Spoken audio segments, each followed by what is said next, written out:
Donald Trump had a moment at last night's debate that really embodies why he's been so successful.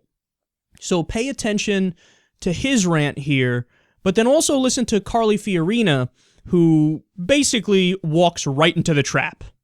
Are Americans safer with dictators running the world in the Middle East? In my opinion. Go ahead, Mr. Trump. In my opinion, we've spent $4 trillion trying to topple various people that, frankly, if they were there and if we could have spent that $4 trillion in the United States to fix our roads, our bridges, and all of the other problems, our airports, and all of the other problems we have, we would have been a lot better off. I can tell you that right now. We have done a tremendous disservice, not only to the Middle East, we've done a tremendous disservice to humanity. The people that have been killed, the people that have been wiped away, and for what? It's not like we had victory. It's a mess. The Middle East is totally destabilized, a total and complete mess. I wish we had the $4 trillion or $5 trillion. I wish it was spent right here in the United States on our schools, hospitals, roads, airports, and everything else that are all falling apart. Thank you. That is exactly what President Obama said. Go ahead. That's exactly what President Obama has said. I'm amazed to hear that from a Republican presidential candidate. God, Carly Fiorina and the rest of them, they have no clue how to play politics. No clue. They're so far up their own ass and deep in that right-wing bubble that they don't know what makes sense to normal people now.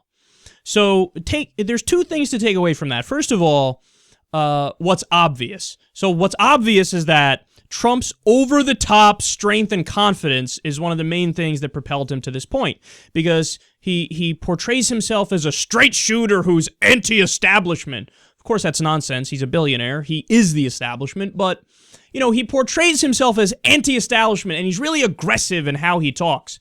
So that's one of the main things that has gotten him to this point. But the second thing here, and this is probably the most important, is that he says everything. He says everything. So that means he's going to throw red meat out to the base like he does at other parts where he basically calls for killing civilians on purpose. He also says later on that we should have stolen the oil from Iraq. I mean, just outrageous, illegal, immoral things. But that's the red meat to the base, so he says that. But then at other times he'll turn around and say, hey, money in politics is the root of all of our problems. We need to stop that. And, oh yeah, we should have spent trillions on infrastructure instead of the Iraq war. So wait, what? He's saying everything from across the spectrum. So throw the red meat out to the base, say things that are just flat out left-wing, like he said right there with how we should have done infrastructure spending and spent trillions here as opposed to in Iraq. And then at the end of the day, is he contradicting himself on many of these different issues? Fuck yeah, he's contradicting himself. But the reality is the Republican base going to catch on to that? Does the Republican base care about logic and contradictions? No, they're not going to say, Mr. Trump, on September 28th, you said the opposite of what you're saying right now. You know, I don't know which one of you to believe. They just hear what they're hearing right now, and they're like, me likey, me likey.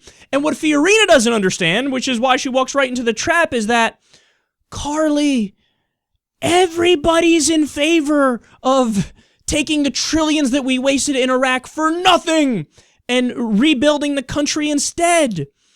I mean, that's something that, sure, you could say more liberals are in favor of that than conservatives and Republicans. But, you know, when you poll even the far right, they believe things like, keep your government hands off my Medicare. Well, that is the government, so they love certain kinds of government spending. The government spending, that's on them. So here comes Donald Trump who says, I'm conservative, and I want to spend trillions here, rebuilding our country, and we shouldn't have done the Iraq war. Of course they're going to agree with that. Anybody agrees with that. But she's so deep in that establishment bubble that she's like, ooh, I see an opportunity to do a right-wing talking point here. And she's like, gross, I don't want to spend money on our people and fix the infrastructure. What a Barack Obama-like thing to say. Meanwhile, everybody in the audience, they're already under Trump's hypnosis, and they're like, me like the idea spending on us. That makes sense. Why? Because it actually does make sense in this instance. Again, he'll contradict himself 800 times, but they don't care about contradictions. They don't care about logic. So he's got confidence, and he's saying everything. If you come out in favor of every single position, and you contradict yourself left and right, but your audience doesn't recognize contradictions, of course you're going to get more support. You're going to get support based off the confidence, because they like that. Strength, I'm attracted to strength. But then also because whatever their pet policy issue is, you hit on it because you're the only one who's saying the far right shit and the far left shit that they actually like and don't even know that they like. So this is Donald Trump's secret to success, and he's not doing any of it on purpose. So let me be clear about that. Like, it's not like this grand strategy that he came up with behind the scene. He devised it. He's cutting and pasting in a lab. Fuck no. He's just a buffoon who's, he shoots from the hip, so he does contradict himself, and it does have this ape-like confidence, so it just ends up working with that base.